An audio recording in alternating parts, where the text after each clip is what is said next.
Olá, queridos amigos, queridas amigas da União Espírita Cristã.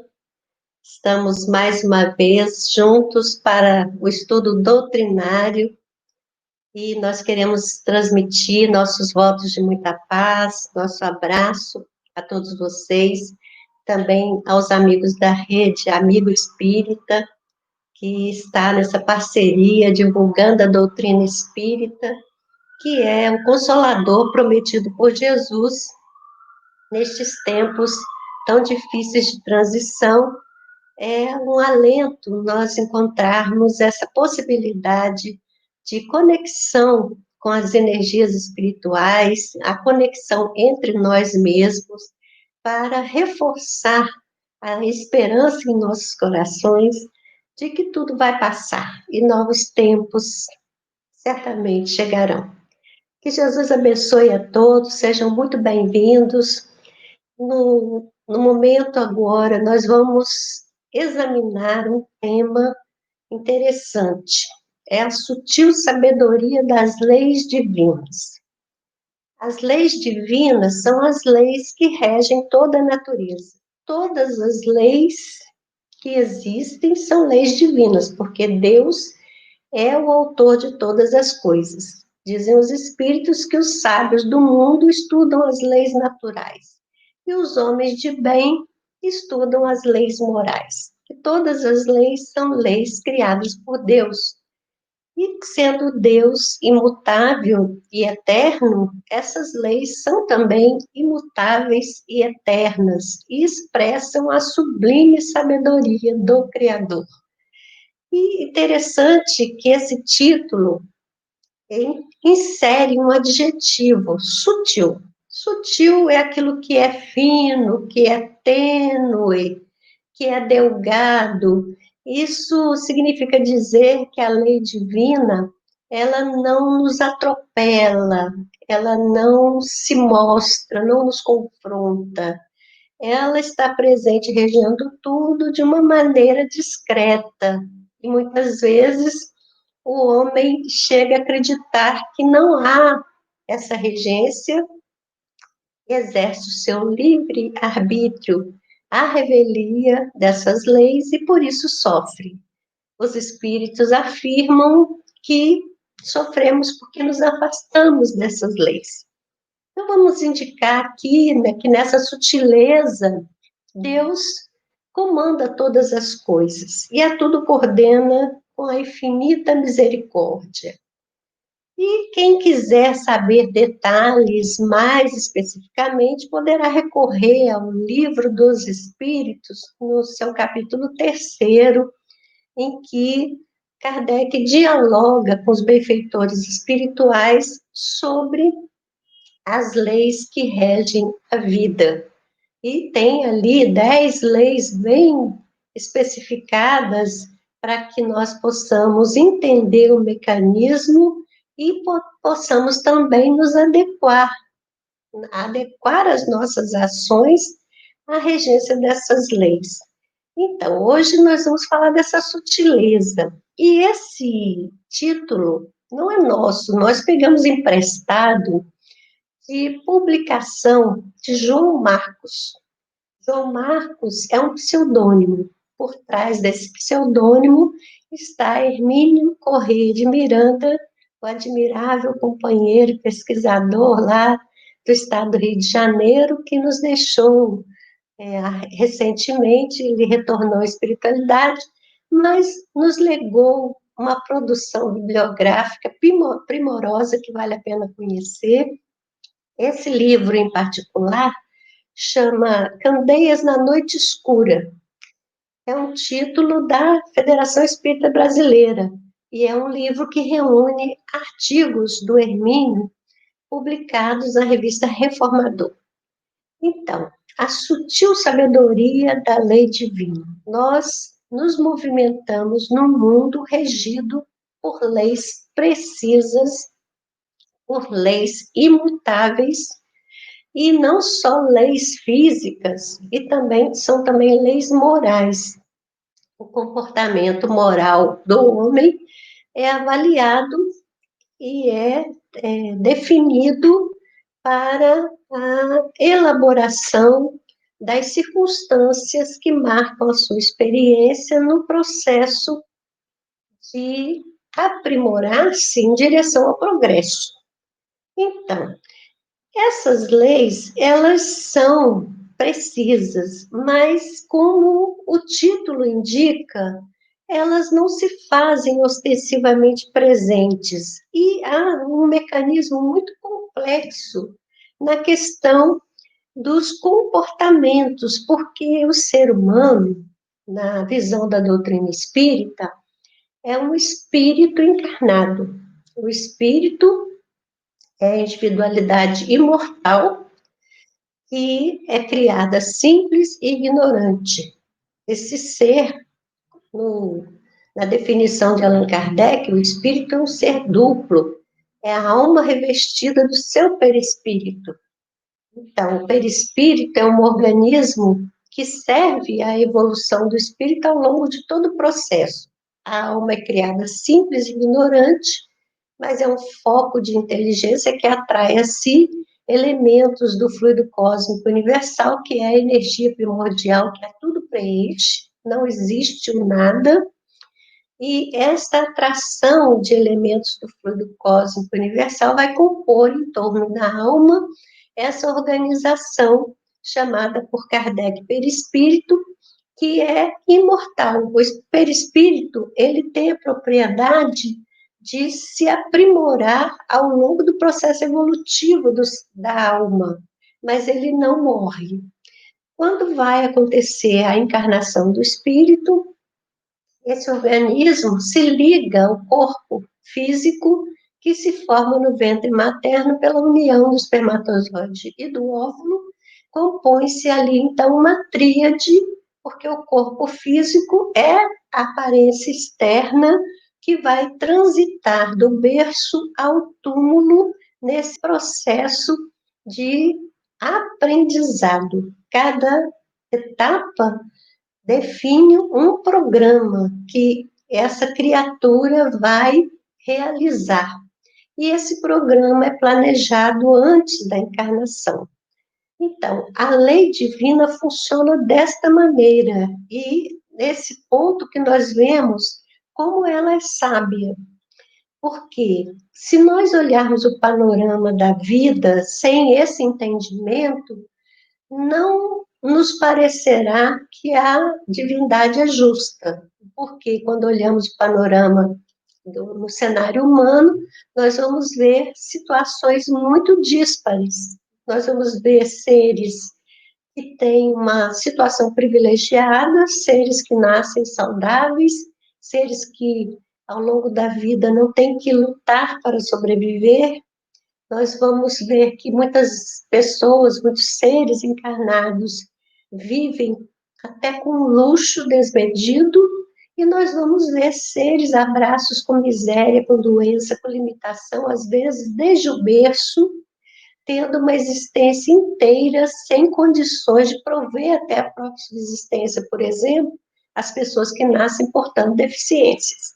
Então, esse cenário, ele nos fala de desigualdade. Então, vai parecer para nós que não há uma justiça que rege a vida.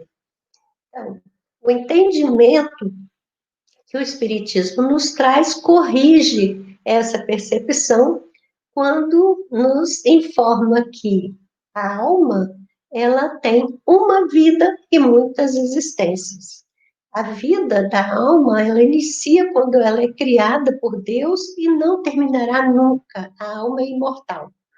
Mas para que cumpra o seu trajeto de aprimoramento, essa alma vai experimentar etapas de aprendizado que são as existências. E na questão 132 do Livro dos Espíritos, definem esses amigos abnegados para o nosso esclarecimento, que Deus impõe a encarnação com esse objetivo. Então, é uma imposição, quer dizer, é um determinismo, é uma lei que nos condiciona, que nos fixa ao progresso que devemos realizar. Então, vamos viver diferentes existências, mas elas são solidárias. Solidariedade entre existências significa que uma existência, ela é uma colheita do passado, uma semeadura para o futuro. Então, a criatura vivencia as contingências do processo encarnatório como resultado de anteriores decisões e escolhas. E está no momento presente definindo caminhos que ela vai trilhar no futuro. Então, se nós entendermos esta visão ampla que a doutrina nos informa, nós vamos deduzir que ser feliz ou infeliz depende de nós mesmos, porque as leis divinas, elas não são leis para a Terra, para o mundo terreno, elas são leis para o universo inteiro. Então, todos os seres inteligentes criados por Deus estão submetidos a essas leis. E nós é que precisaremos nos adaptar, nos adequar. E os espíritos dizem também que todos nós podemos conhecer as leis divinas. Nunca houve um momento na Terra que o homem fosse privado de informações a respeito disso. Se nós remontarmos na história humana, desde o começo da civilização, nós vamos ver a presença em todas as culturas de seres mais avançados que vieram para ensinar caminhos de aprimoramento. Isso significa a bondade divina, a sua misericórdia, intervindo para que nós, seres em curso, não estejamos soltos à revelia das nossas próprias possibilidades. Nós sempre temos ajuda. E no mundo ocidental, essa ajuda pode ser observada nas três grandes revelações que constroem no pensamento ocidental esta espiritualidade que nós precisamos desenvolver, começando lá na antiguidade, no seio do povo hebreu, com aquela revelação obtida por Moisés. Moisés, no Monte Sinai, obteve a relação das 10 leis que, se praticadas, já conduzem o homem a uma etapa de aprimoramento moral superior à que ainda existe na Terra. É só nós observarmos esse decálogo, né? Essas 10 leis já estavam na Terra quando Jesus encarnou. Jesus é o espírito responsável pela humanidade terrena. Ele veio num tempo previsto também, foi planejado com muitos milênios de antecedência, o seu período aqui na Terra. Ele veio para confirmar aquelas leis e dar uma leitura adequada, porque ao longo do processo, os homens tinham feito uma leitura inadequada dos ensinamentos espirituais. Então, principalmente nessa questão da justiça, havia mais uma ideia de vingança do que de justiça. Então, aquela coisa do olho por olho, dente por dente, que é a lei de Italião, no entendimento daquele tempo remoto, era um regulador dos comportamentos, porque, na verdade, antes desse entendimento era pior ainda, porque as pessoas desbordavam a sua agressividade quando fossem, de alguma forma, atacadas ou agredidas, elas multiplicavam isso em muitos atos de agressão. Então, a lei de Italião, pelo menos, deu uma regulada. Se você teve o seu dedo cortado, você corta o dedo do outro, dente por dente, olho por olho. Pelo menos temperou um pouco esse ímpeto de vingança. Mas Jesus veio dizer que não é assim, que a lei divina é a lei do amor. Então, quando nós falamos das leis morais que estão na parte terceira do Livro dos Espíritos, nós vamos ver que a última delas é a lei de justiça, amor e caridade. Então, a justiça considerada isoladamente pode levar a esse entendimento de vingança, mas a justiça, quando você considera nesse todo, é, junto com amor e a caridade, você vai perceber que aí você tem aquela aplicação da lei que não destrói o outro, mas que o aprimora.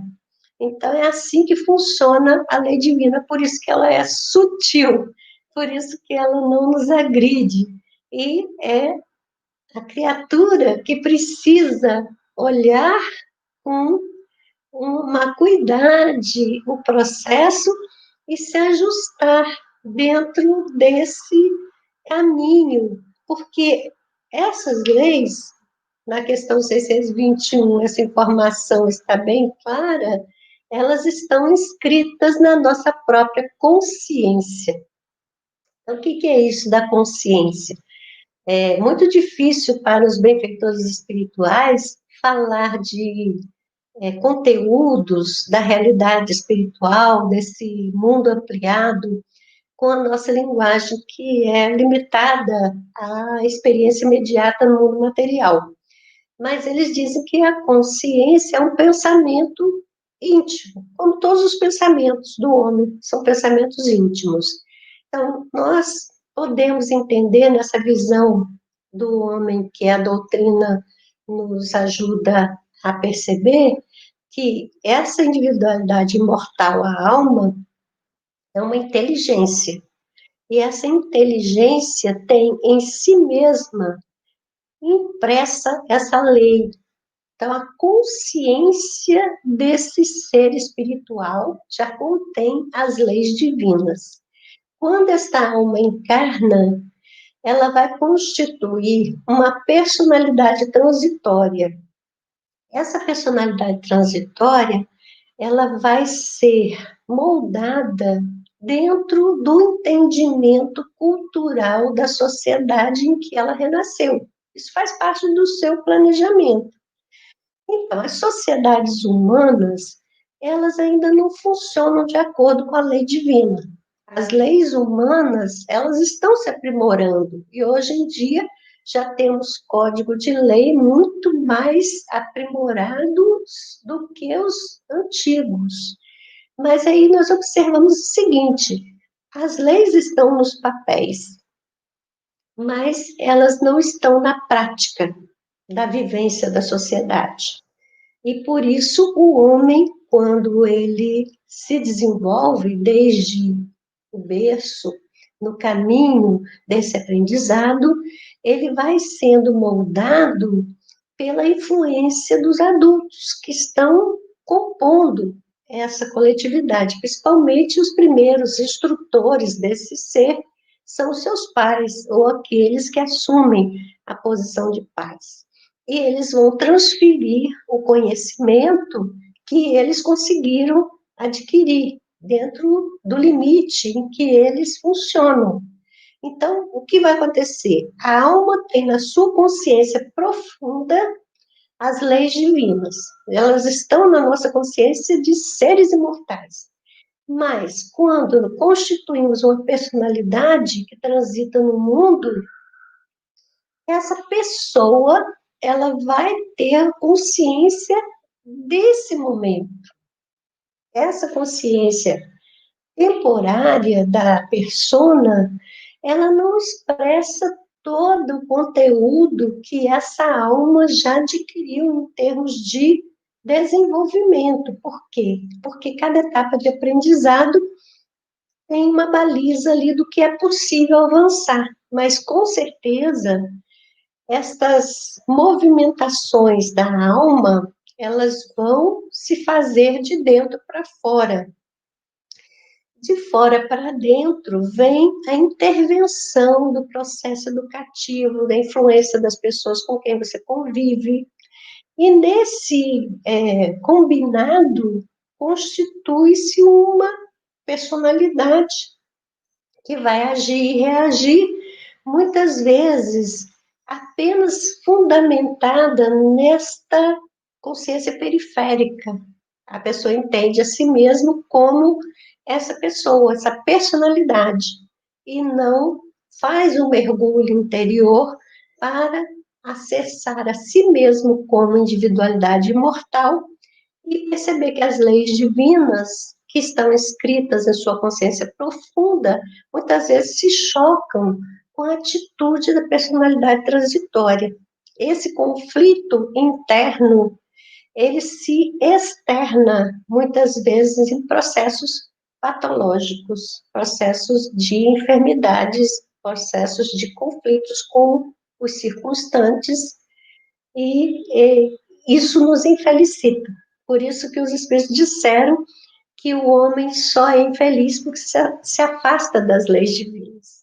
Se nós buscarmos conhecer e adaptar o nosso conhecimento transitório a essas leis que estão definidas na nossa intimidade, nós vamos conseguir nos ajustar melhor e vamos conseguir transitar no mundo com menos atrito, com menos sofrimento. Vale a pena pensar nisso, hein? Então, as leis são imutáveis e inflexíveis, mas elas são temperadas pelo amor, pela misericórdia divina. Então, Deus não vai impor aos seus filhos sofrimento destrutivo. A própria sabedoria popular elaborou um provérbio que fala mais ou menos isso: Deus dá o frio conforme o cobertor. É a sabedoria popular falando que Deus dosa todo o processo de colheita que nós temos que fazer, porque a semeadura é nossa e temos que colher, mas ele tempera esse processo com o seu amor, com a sua misericórdia, garantindo que esse sofrimento que resulta das colheitas que temos que fazer não nos destrua, mas nos instrua, quer dizer, nos permita o nosso aprimoramento moral. É muito bonito isso, entender isso é bonito. A reencarnação, então, que é um princípio básico do Espiritismo, ela é uma concretização, é uma prática, né? É um momento prático, mecanismo prático da lei de ação e reação, que é uma lei que rege o universo. Então, essa lei de ação e reação também é chamada lei de causa e efeito. Algumas pessoas também usam o termo karma. O termo karma é da filosofia oriental. Mas se a pessoa usar esse termo com entendimento de inflexibilidade, ela não vai atingir o ponto bom da compreensão, porque a lei de ação e reação, ela não é assim, não tem esse caráter. Por exemplo, a pessoa que, por um desbordamento de paixões, atirou em alguém, matou alguém. Então, se você pensar assim nessa coisa fixa, você vai pensar, na próxima encarnação não vai renascer e o outro vai matá-la. Não é assim que funciona. Então, uma pessoa que foi um assassino não tem que armar a mão de outro ser para atingi-lo, para poder cumprir o seu processo, né, de expiação. Na verdade, muitas vezes, um ato dessa natureza pode ser compensado por uma vida de dedicação e trabalho. Se a pessoa, por exemplo, que assassinou alguém, renasce, recebe esse alguém como um filho, está devolvendo aquilo que tirou, está lhe dando um corpo nessa nova existência e está devolvendo. Então, é esse mecanismo, essa sutileza, essa sabedoria sutil é que nós precisamos compreender. Então, cada vez que a gente retorna à espiritualidade, a gente faz uma avaliação do que conseguimos atingir, que havia um planejamento, às vezes o planejamento tem vários objetivos, e quando nós retornamos ao mundo espiritual, nós percebemos se eles foram atingidos na plenitude, parcialmente, ou se não foram atingidos, e há a possibilidade da pessoa não só não ter trabalhado os objetivos que a trouxeram de volta, como gerar situações complicadoras, e aí a questão fica pior do que antes, porque o homem é um ser dotado de livre arbítrio, o espírito tem livre arbítrio, e isso define as escolhas que nós vamos fazendo nesse trajeto que estamos aqui. Então, para nós, é muito importante entender que a avaliação que vai acontecer depois da encarnação, ela não é feita por um tribunal. A gente tem imaginação que isso também aconteça, né? Que há um tribunal que vai pesar nossas ações, que vai analisar. Não é assim que acontece. Nós somos o nosso próprio juiz, porque essas leis estão na nossa consciência. Então, eu, como individualidade imortal, quando retornar à erraticidade, eu vou analisar a trajetória da pessoa que eu representei. É como um artista, né? O artista, ele vai para o palco representar uma personagem. E aí depois o artista pode avaliar se essa representação foi boa, em que ele falhou, como que ele pode melhorar. É mais ou menos isso. Como individualidade, a gente tem um olhar diferenciado do olhar da personalidade que está transitando no mundo. Então, na erraticidade, nós vamos avaliar. Lógico que, enquanto somos seres de um processo evolutivo muito acanhado, nós vamos ter ajuda. São dos nossos tutores, eles vão apontar, falar, está observando aqui, analisa esse ponto, eles vão nos orientar. E a gente recomenda aqueles companheiros que gostam muito de estudar, e Livro dos Espíritos é a leitura básica fundamental. Nesse quesito das leis, da sutilidade das leis, o Céu e o Inferno é uma leitura obrigatória, porque ele vai nos informar do Código Penal da vida futura, como que é esse mecanismo que a nossa própria consciência vai utilizar para replanejar etapas. Então, isso aí pode nos auxiliar a, já no trajeto que estamos aqui, acertarmos o nosso passo. E eu recomendaria ainda o conhecimento da coleção de André Luiz, A Vida no Mundo Espiritual. André Luiz escreveu pela mediunidade de Francisco Cândido Xavier uma série de 16 volumes. Um deles chama Ação e Reação. É um livro que fala do mecanismo da lei divina, dessa sutileza, estudando casos que são muito interessantes e vão nos mostrar particularidades desse processo que agora, de momento, a gente não tem como examinar, porque é um tempo de palestra, sempre um tempo delimitado, mas fica aí a recomendação do estudo, porque principalmente a gente vai perceber na leitura do livro que nós mesmos estamos aqui, nesse nosso trajeto, nós já podemos ver que estamos reelaborando comportamentos do passado e estamos adiantando passos para o nosso futuro. E Jesus conversou sobre isso com Nicodemos. Isso está registrado no Evangelho e João contou essa história aqui, no capítulo 3. Nós temos uma página de Emmanuel que nós queremos utilizar para encerrar essa nossa conversa sobre a sutileza desse mecanismo. O texto de João é assim: aquele que não nascer de novo não pode ver o reino de Deus. João, capítulo 3, versículo 3. Emmanuel, ele vai analisar isso numa lição chamada Renasce Agora, para você ver que não é preciso esperar a próxima encarnação. Numa mesma encarnação, a cada dia você pode renascer. Então, olha o que Emmanuel nos fala. A própria natureza apresenta preciosas lições. Nesse particular, sucedem-se os anos com matemática precisão, mas os dias são sempre novos. Dispondo assim de 365 ocasiões de aprendizado e recomeço anualmente, quantas oportunidades de renovação moral encontrará a criatura no abençoado período de uma existência? Conserva do passado o que for bom e justo, belo e nobre, mas não guardes do pretérito os detritos e as sombras, ainda mesmo quando mascarados de encantador revestimento.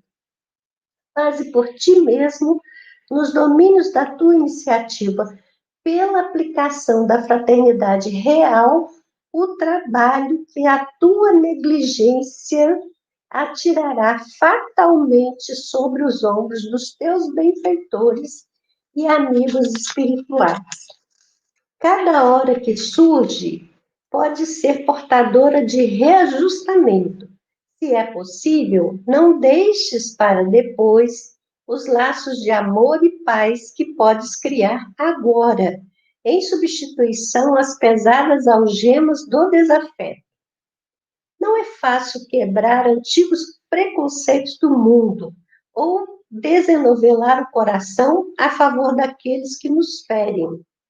Entretanto, o melhor antídoto contra os tóxicos da aversão é a nossa boa vontade, a benefício daqueles que nos odeiam ou que ainda não nos compreendem. Enquanto nos demoramos na fortaleza defensiva, o adversário cogita de enriquecer as munições. Mas, se descemos a praça desassombrados e serenos, mostrando novas disposições na luta, a ideia de acordo substitui dentro de nós e em torno de nossos passos a escura fermentação da guerra. Alguém te magoa? Reinicia o esforço da boa compreensão. Alguém te não entende? Persevera em demonstrar os intentos mais nobres. Deixa-te reviver cada dia na corrente cristalina e incessante do bem. Não ouvides a assertiva do mestre. Aquele que não nascer de novo não pode ver o reino de Deus. Renasce agora em teus propósitos, deliberações e atitudes, trabalhando para superar os obstáculos que te cercam e alcançando a antecipação da vitória sobre ti mesmo no tempo. Mais vale auxiliar ainda hoje que ser auxiliado amanhã. Olha que primor!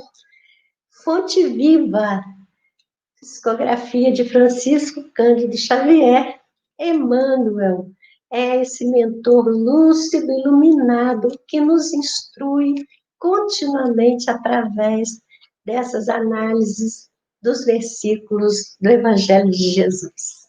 Que Jesus nos abençoe, nos proteja, que Ele possa, em sua vida, operar a transformação do renascimento agora, para que a paz seja a sua colheita do amanhã. Até uma próxima vez. Um grande abraço.